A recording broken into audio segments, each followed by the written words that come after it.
कभी सोचा है कि जब हम बिजली बनाने के लिए पानी को एक जगह से दूसरी जगह भेजते हैं तो रास्ते में कुछ एनर्जी गायब क्यों हो जाती है? आज हम इसी रहस्य से पर्दा उठाएंगे कि आखिर ये एनर्जी जाती कहाँ है। ये एक ऐसा सवाल है जो हर जगह सुनने को मिलता है ना? कि कोई भी मशीन 100% एफिशिएंट क्यों नहीं होती। और जब हम इसी सवाल को पानी या किसी भी लिक्विड सिस्टम पर लागू करते हैं तो एनर्जी लॉस का असली खेल समझ में आने लगता है। तो चलिए इस गुत्थी को सुलझाना शुरू करते हैं। इस गायब होती एनर्जी के पीछे ना दो बड़े विलेन हैं, दो चोर हैं, और अब वक्त है उनकी पहचान करने का। तो इन विलेन्स का नाम है मेजर और माइनर लॉस। जी हाँ, यही वो दो हैं जो किसी भी लिक्विड सिस्टम में चुपके से एनर्जी खींच लेते हैं।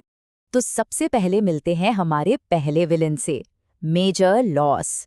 इसको ऐसे समझिए जैसे कोई मैराथन रनर हो जो एक लंबी सीधी दौड़ में धीरे धीरे लगातार अपनी एनर्जी खोता जाता है। तो ये मेजर लॉस होता क्यों है? इसका सबसे बड़ा कारण है घर्षण यानी फ्रिक्शन। जरा सोचिए, जब पानी एक लंबे पाइप से होकर गुजरता है तो वो लगातार पाइप की दीवारों से रगड़ खाता है ना। बस यही रगड़, यही फ्रिक्शन धीरे धीरे उसकी एनर्जी को खा जाता है, बिल्कुल वैसे ही जैसे वो मैराथन रनर थक जाता है। अच्छा, अब ये इक्वेशन देखकर घबराना नहीं है। ये बस एक फैंसी तरीका है ये बताने का कि कौन-कौन सी चीजें इस एनर्जी लॉस पर असर डालती हैं। चलिए इसको एकदम आसान भाषा में समझते हैं। तो देखिए, ये मैथ हमें बस इतना बताता है कि पाइप जितना ज्यादा लंबा होगा, लॉस उतना ज्यादा होगा। पाइप जितना संकरा होगा, लॉस उतना ही बढ़ेगा। और पानी का फ्लो मतलब उसकी स्पीड जितनी तेज होगी, लॉस तो भाई बहुत ज्यादा होगा। और हाँ, पाइप की सतह जितनी खुरदरी होगी, उतना ज्यादा फ्रिक्शन मतलब उतना ज्यादा लॉस। तो ये तो था हमारा पहला विलन। अब बारी है दूसरे की, माइनर लॉसेस। अगर मेजर लॉस मैराथन दौड़ थी तो माइनर लॉस को हर्डल रेस समझिए। मतलब दौड़ में आने वाली छोटी छोटी बाधाएं जो अचानक से आपकी स्पीड और एनर्जी कम कर देती हैं। हाँ, तो मेजर लॉस की तरह ये पूरे रास्ते में धीरे धीरे नहीं होता। माइनर लॉस एकदम अचानक और कुछ खास जगह पर होता है। ये एनर्जी के वो छोटे छोटे झटके हैं जो पानी को हर मोड़ पर, हर वॉल्व पर या रास्ते में आई किसी भी रुकावट पर लगते हैं। जरा देखिए कि ये बाधाएं होती कहाँ हैं।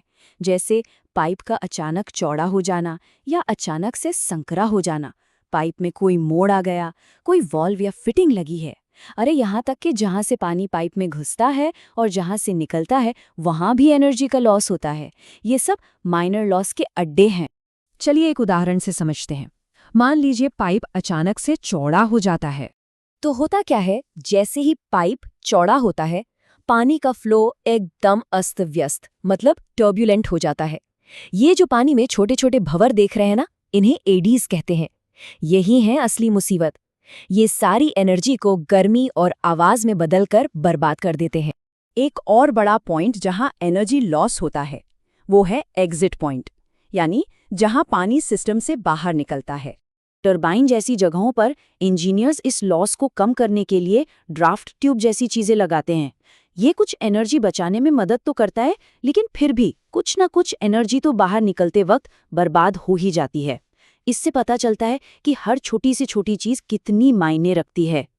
तो अब तक की कहानी सुनकर तो यही लग रहा होगा कि मेजर लॉस ही असली बड़ा विलन है और माइनर लॉस तो बस नाम का ही है, छोटा मोटा है।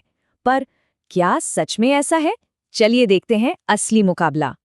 ये टेबल देखिए, बिल्कुल साफ है। मेजर लॉस का कारण है पाइप का फ्रिक्शन और ये पूरे रास्ते में फैला होता है। वहीं माइनर लॉस का कारण है फिटिंग्स और मोड़, और ये सिर्फ खास पॉइंट्स पर होता है। तो सवाल ये उठता है कि जब इसका नाम ही माइनर है तो ये लंबे पाइप वाले मेजर लॉस के सामने तो कुछ भी नहीं होगा, है ना? मतलब इसे नजरअंदाज किया जा सकता है, राइट? इसका जवाब आपको चौंका देगा। जरा इस असली डेटा पर नजर डालिए। ये हाइड्रो इलेक्ट्रिक प्रोजेक्ट्स का डेटा है।